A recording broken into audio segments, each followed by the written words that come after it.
आज महिला दिवस के अवसर पर गोंडा के विधायक सदर विधायक प्रतीक भूषण सिंह और उनकी पत्नी डॉक्टर राजश्री के द्वारा जो है 5 किलोमीटर का महिला एवं पुरुष बच्चों का मैराथन रेस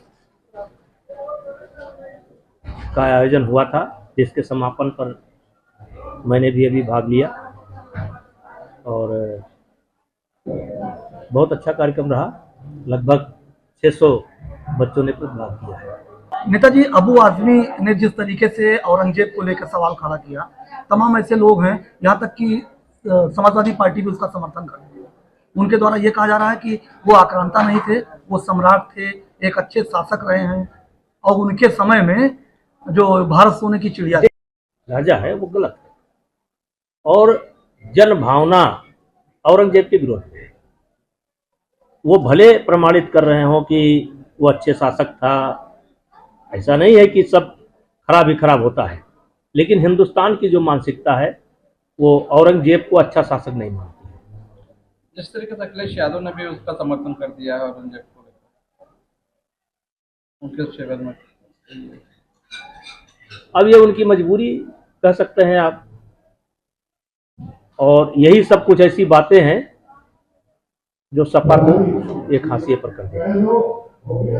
उनके जो नेता हैं ये सोच समझ करके शब्दों का चयन नहीं करते हैं, एक तरीके से समाजवादी पार्टी को, अखिलेश यादव को संकट में डालने का काम करते हैं। जिस तरीके से आज राहुल गांधी गुजरात के दौरे पर है, अब मोदी जी भी गुजरात में, कैसे देखते हैं राहुल गांधी की एंट्री गुजरात में है?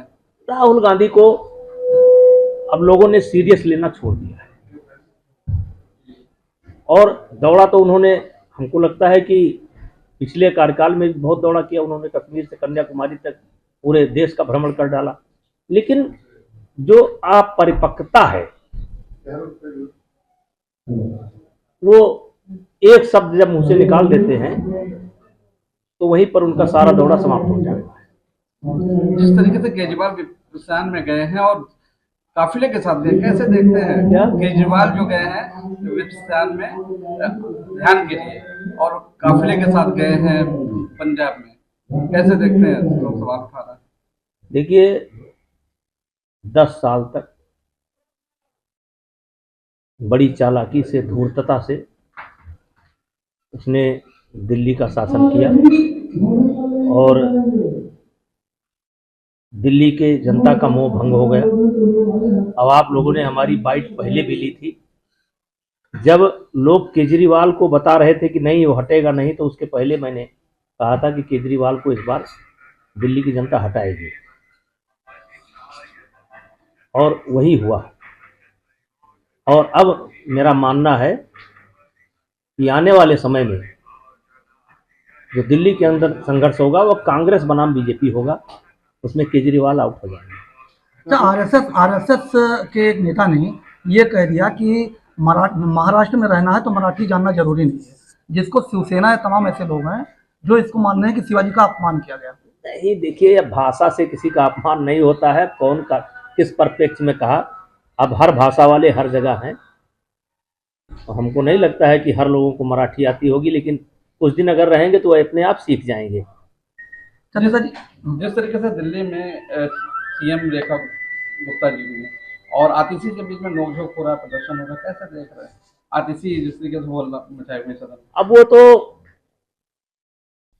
वो हो हल्ला वाली विचारधारा ही है, कहीं झूठ बोल करके, हल्ला मचा करके, बिजली का तार काट करके, पोल पर चढ़ करके वो दिल्ली की सत्ता पा गए और 10 साल में दिल्ली का सत्यानाश कर दिया। तो आदत धीरे धीरे जाएगी, कुछ दिन मचाएंगी, उसके बाद शांत हो जाएंगी। महिला सशक्तिकरण पे आपने बात की, तो जिस तरह से महिला पहलवानों का आपने मंच से भी जिक्र किया कि उनकी लड़ाई पीछे रह गई, हम आगे निकल गए, तो इस तरह के सशक्तिकरण को कैसे देखते हैं कि महिलाएं इस तरह भी ना करें कि गलत तरीके से किसी को फंसाया जाए या फिर इस तरह के आरोप है? चलिए, अब क्योंकि इस प्रकरण में हम स्वयं इन्वॉल्व हैं, इसलिए इस पर ज़्यादा बोलना ठीक नहीं है, लेकिन ये है कि वो लोग हाशिए पर चले गए और हाशिए पर यहाँ नहीं, हरियाणा में हाशिए चले गए। हरियाणा की जनता ने उन्हें नकार दिया। कुश्ती की क्या स्थिति होने वाली है? कुश्ती की स्थिति बेहतर होने की उम्मीद है। कुश्ती के बादल सब धीरे धीरे छट रहे हैं और हमारे देश में बच्चे बहुत अच्छे हैं, हरियाणा में बच्चे बहुत अच्छे हैं, जूनियर बच्चे बहुत अच्छे हैं। बस थोड़ा सा इनको तराशने की जरूरत है, मौका मिलने की जरूरत है, फिर ये उसी लय में आ जाएंगे। न्यूज नेशन अब व्हाट्सएप पर खबरों की ताजा अपडेट के लिए न्यूज नेशन के इस QR कोड को स्कैन करें।